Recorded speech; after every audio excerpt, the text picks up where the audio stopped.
একজন লোক সদ্য বিয়ে করে তার স্ত্রীকে সাথে নিয়ে বাড়িতে ফিরছিল। তারা যখন নৌকা দিয়ে নদী পার হচ্ছিল, তখন হঠাৎ একটি বড় ঝড়ের কবলে পড়েছিল। লোকটি ছিল একজন সাহসী, কিন্তু তার স্ত্রী ভয়ে থরথর করে কাঁপছিল, যেহেতু নৌকাটি ছিল ছোট এবং যে কোনো মুহূর্তে তারা পানিতে ডুবে যাচ্ছে।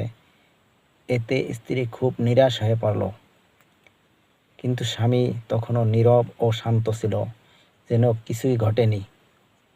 মহিলা আতঙ্কগ্রস্ত ও কম্পিত কণ্ঠে জিজ্ঞেস করল, আপনি কি ভীত নন? এটাই আমাদের জীবনের শেষ মুহূর্ত হতে পারে। শুধুমাত্র কিছু অলৌকিক ঘটনা আমাদের রক্ষা করতে পারে, অন্যথায় মৃত্যু নিশ্চিত। এই অবস্থায় লোকটি হাসতে হাসতে খোলস থেকে তার ধারালো তলোয়ারটি বের করল।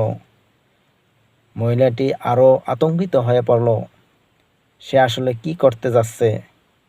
তারপর সে খোলা তলোয়ারটি তার স্ত্রীর প্রায় গলার কাছাকাছি ধরে রাখল। সে বলল, তুমি কি ভয় পাচ্ছ?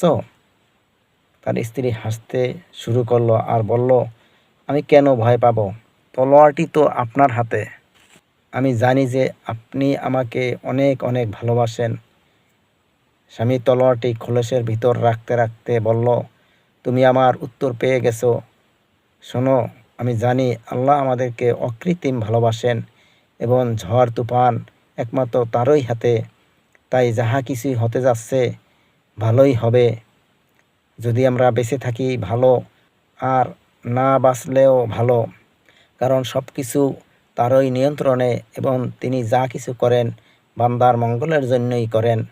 সৃষ্টিকর্তার প্রতি বিশ্বাস বৃদ্ধি করো এবং তার প্রতি বিশ্বাস রাখো, যিনি তোমার জীবনকে পুরো বদলে দিতে সক্ষম।